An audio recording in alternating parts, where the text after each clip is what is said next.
বিএনপির সালাউদ্দিন আহমেদ তখন ঐক্যমত্য কমিশনে এই জেনারেশন জুলাই বিপ্লব করেছে, তারা আপনাদেরকে ছাড় দিবে না। এই বিএনপি সরকার, তারেক জিয়া সরকার এই জাতির সাথে প্রতারণা করবেন না, জাতির সাথে মুনাফিকি করবেন না। দেশের এই ফেসিবাদী কাঠামোকে ভেঙে নতুন রাষ্ট্র বিনির্মাণ করার জন্য জুলাই একটি বিপ্লব। আমাদের 2000 ভাই বোনরা জীবন দিয়েছে, আমাদের 40,000 ভাই বোনরা গাজী হয়েছে, শুধুমাত্র ক্ষমতার পালাবদলের জন্য না, শুধুমাত্র সংবিধান সংশোধনের জন্য না। এই জুলাই বিপ্লব হয়েছে এই রাষ্ট্রের যে ফেসিবাদী কাঠামো আছে সেই ফেসিবাদী কাঠামোকে ভেঙে চুরমার করে দিয়ে নতুন রাজনৈতিক সংস্কৃতি বিনির্মাণ করা। আমরা যে গত 55 বছর জুড়ে বাংলাদেশে যে একটি আনসিভিলাইজ স্ট্রাকচারের মধ্যে দিয়ে গেছি, যে স্ট্রাকচার আমাকে আইনাগর তৈরির বৈধতা দেয়, যে স্ট্রাকচার আমাকে গণতন্ত্রহীনতার বৈধতা দেয়, যে স্ট্রাকচার আমাকে বিচারিক হত্যাকাণ্ডের বৈধ দেয়, যে স্ট্রাকচার আমাকে ক্রস ফায়ার মাধ্যমে বিচার বহির্ভূত হত্যাকাণ্ডের বৈধতা দেয়, এবং যে স্ট্রাকচারের মাধ্যমে সাপের মতো করে মানুষকে পিটিয়ে হত্যা করে নৃত্য করা যায়, যে স্ট্রাকচারের মাধ্যমে আলেম ওলামাদেরকে হত্যা করে সেটার বৈধতা দেওয়া যায়, সে স্ট্রাকচারের বিরুদ্ধে, সেই ফেসিবাদী কাঠামোর বিরুদ্ধে, সে অন্যায়ের বিরুদ্ধে, সেই রাহাজানের বিরুদ্ধে 24-এ একটা গণবিপ্লব হয়েছে। এবং সেই বিপ্লবের কথাগুলো যদি আমরা স্মরণ করি, আমাদের এখনো চোখের সামনে ভাসে। আমাদের সহযোদ্ধারা রাজপথে দাঁড়িয়ে তারা বলেছিল রাষ্ট্র মেরামতের কাজ চলছে, তারা বলেছিল এই ফেসিবাদী কাঠামোকে ভেঙে আমরা নতুন রাষ্ট্র বিনির্মাণ করতে চাই। এবং সর্বশেষ যখন এক দফার ঘোষণা দেওয়া হয়, সে এক দফার ঘোষণায়ও বলা হয়েছে এই ফেসিবাদী কাঠামো ভেঙে নতুন রাজনৈতিক সংস্কৃতি বিনির্মাণ করা। এবং এই জুলাই বিপ্লব পরবর্তী সকল রাজনৈতিক দলগুলো তারাও বলেছিল আমরা গত 55 বছরে যেই মুজিববাদী সংবিধান, 72-এর সংবিধান আমাদের অধিকার খর্ব করেছে, আমাদেরকে গণতন্ত্রের হীনতার দিকে নিয়ে গিয়েছে, নাগরিকদেরকে, এই দেশের মানুষদেরকে, আলেম ওলামাদেরকে হত্যাযোগ্য করে তুলেছে, এবং আমাদের বিচার বিভাগ, শাসন বিভাগ এবং আইন বিভাগকে ধ্বংস করে দিয়েছে। আমাদের যে সাংবিধানিক যে প্রতিষ্ঠানগুলো আছে সেই সাংবিধানিক প্রতিষ্ঠানগুলোকে দলীয়করণের মাধ্যমে ধ্বংস করা হয়েছে। সেটা আমরা আমূল পরিবর্তন করব। এবং দীর্ঘ ফেসিবাদী বিরোধী আন্দোলনে সকল রাজনৈতিক দলগুলো ভিকটিম ছিল।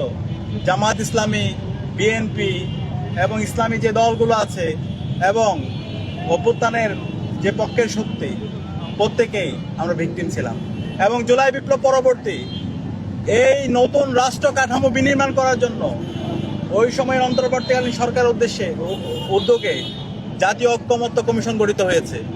এবং জাতীয় ঐক্যমত্য কমিশনের দিনের পর দিন মিটিং হয়েছে। এবং সেই মিটিংয়ে আজকে যারা সংসদে বসেছে, আজকে যারা সরকার দলে দায়িত্বে আছে, বিভিন্ন মন্ত্রী হয়েছে, আমরা মন্ত্রীদের অনেক বক্তব্য শুনতে পেয়েছি, তাদের কমিটমেন্ট শুনতে পেয়েছি। আমরা যদি বলি বিএনপির সালাউদ্দিন আহমেদ তখন ঐক্যমত্য কমিশনে তার মতামতগুলো সে দিয়েছিল। এবং বিএনপির আমরা দেখতে পেয়েছি 31 দফা, যে 31 দফার প্রথম দফায় ছিল সংবিধান সংস্কার কমিশন গঠন করা হবে এবং সাংবিধানিক প্রতিষ্ঠানগুলোকে শক্তিশালী করা হবে, এবং রাষ্ট্রের যে আইন বিভাগ, বিচার বিভাগ, শাসন বিভাগ মধ্যে রাজনৈতিকগুলো জুলাই জাতীয় সনদ তৈরি হতে দেখেছি। এবং জুলাই জাতীয় সনদে সবাই স্বাক্ষর করেছে। এবং জুলাই জাতীয় সনদের স্বাক্ষর পরবর্তী সেটা বাস্তবায়ন করার জন্য জুলাই জাতীয় সনদ বাস্তবায়ন আদেশ হয়েছে 2025। এবং সেটা কিভাবে বাস্তবায়ন করা যায় সেই বাস্তবায়ন প্রক্রিয়া নিয়ে তখন আলাপ হয়েছিল। তখন বিএনপির পক্ষ থেকে সালাউদ্দিন সাহেবই প্রস্তাব দিয়েছিল গণভোট, এবং জনগণ যে পক্ষে মতামত দিবে আমরা জনগণের হাতে ছেড়ে দিই। জনগণের মতামতের ভিত্তিতেই জুলাই সনদে যে প্রস্তাবনাগুলো এসেছে সকল প্রস্তাবনাগুলো আমরা অক্ষর অক্ষরে পালন করব, সেই কমিটমেন্টগুলো তখন তারা দিয়েছিল। পরবর্তীতে জুলাই সনদের সে আইনি ভিত্তি দেওয়ার জন্য যে গণভোট, সেই গণভোটটা আমরা আগে হওয়ার জন্য প্রস্তাব করেছিলাম।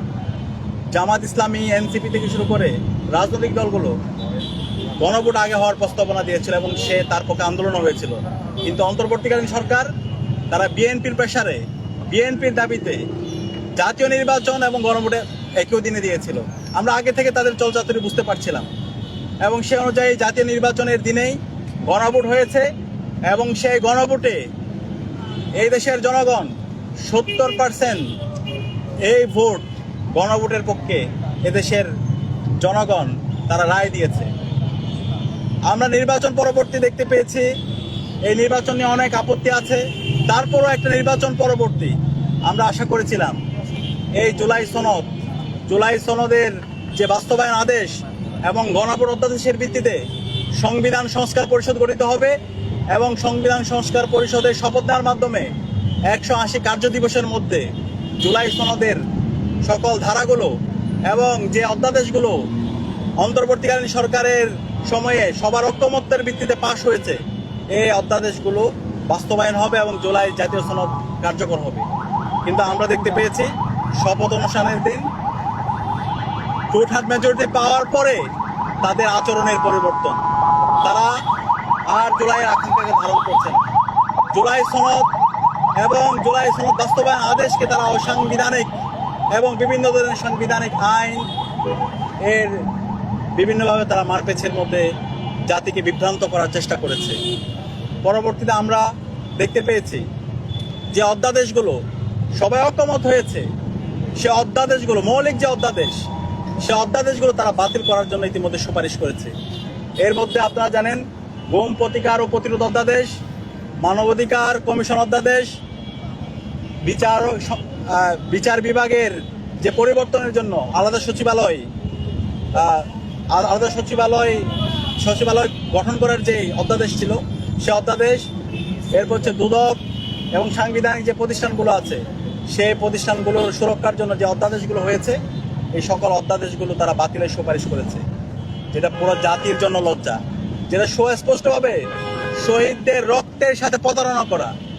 তো আমরা দেখতে পেয়েছি এখন পর্যন্ত বিএনপি তারা তাদের সে অবস্থানে আছে, তারা এই 70% জনগণের যে জনরায় সে জনরায়কে তারা উপেক্ষা করছে। আমরা সুস্পষ্টভাবে বর্তমান সরকার বিএনপি সরকার তারেক যে সরকারকে অনুরোধ করব যে 70% দেশের মানুষরা জনরায় দিয়েছে সংস্কারের পক্ষে, গণভোটের পক্ষে, দেশের এই ফ্যাসিবাদী কাঠামোকে ভেঙে নতুন রাষ্ট্র বিনির্মাণ করার জন্য এবং বিগত সময়ে যেটা আপনাদের এই ইস্তেহার ছিল, যেটা আপনাদের এই পক্ষ থেকে সংস্কার প্রস্তাবনা ছিল সেই প্রস্তাবনাগুলো আপনারা মেনে নেন। এই জাতির সাথে প্রতারণা করবেন না, এই জাতির সাথে মুনাফিকি করবেন না। এই জাতির সাথে যদি মুনাফিকি করেন, প্রতারণা করেন, তাহলে যেই জেনারেশন জুলাই বিপ্লব করেছে তারা আপনাদেরকে ছাড় দিবে না। আপনারা যদি মনে করেন টু-থার্ড মেজরিটি পেয়ে আপনারা যা ইচ্ছে তাই করবেন, তাহলে আপনারা ভুল করছেন। আপনাদেরকে অনুরোধ করব এখনো সময় আছে, আপনারা এই সকল অধ্যাদেশগুলো বাস্তবায়ন করেন এবং যে জনরায় এসেছে সেই জনরায়কে আপনারা সম্মান করেন। আমরা ঢাকা বিশ্ববিদ্যালয় কেন্দ্রীয় ছাত্র সংসদ, ডাকসু এবং বাংলাদেশের ছাত্র সমাজের পক্ষ থেকে আজকে এখানে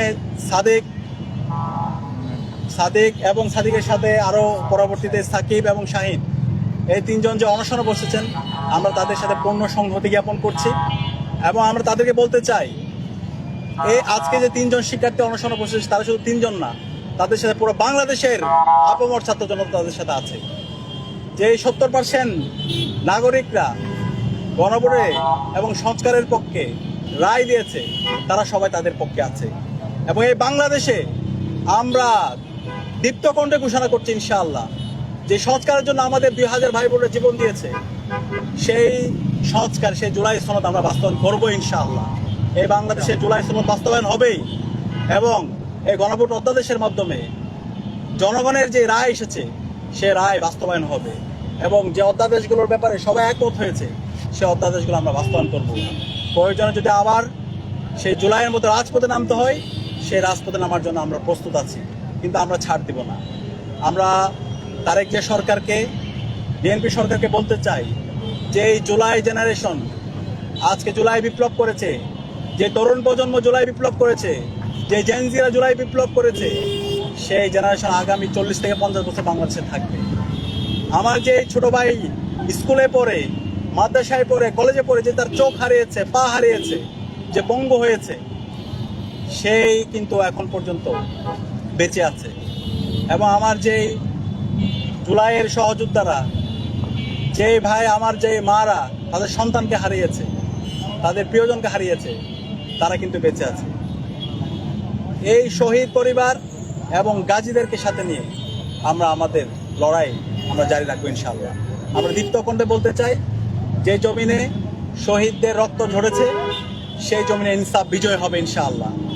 এবং যারা শহীদদের সাথে প্রতারণা করছে, যারা শহীদদের সাথে গাদ্দারি করছে, যারা শহীদদের সাথে দ্বিচারিতামূলক আচরণ করছে, তারা ধুলোর সাথে মিশে যাবে।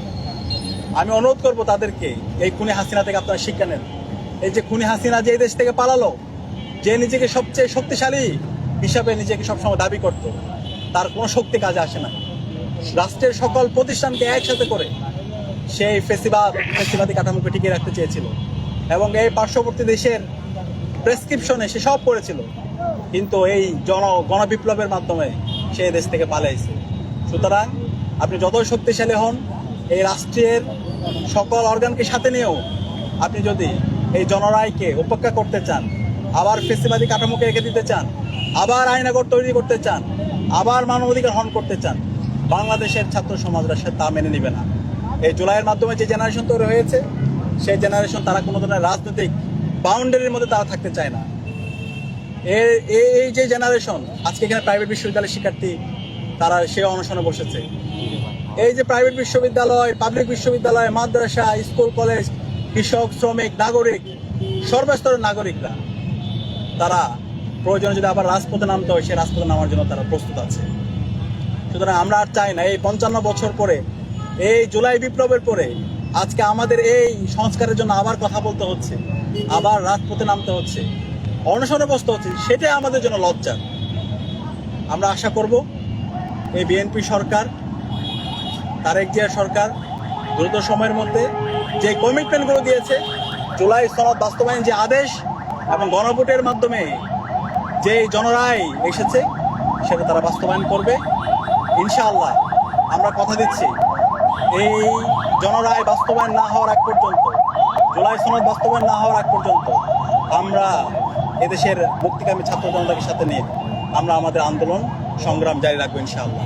আমি আবারও সাদিক এবং সাকিব এবং শাহিন সহ এখানে যারা এসেছেন তাদের সাথে আমরা সংহতি প্রকাশ করছি এবং আমরা কথা দিচ্ছি আমরা তাদের সাথে আছি।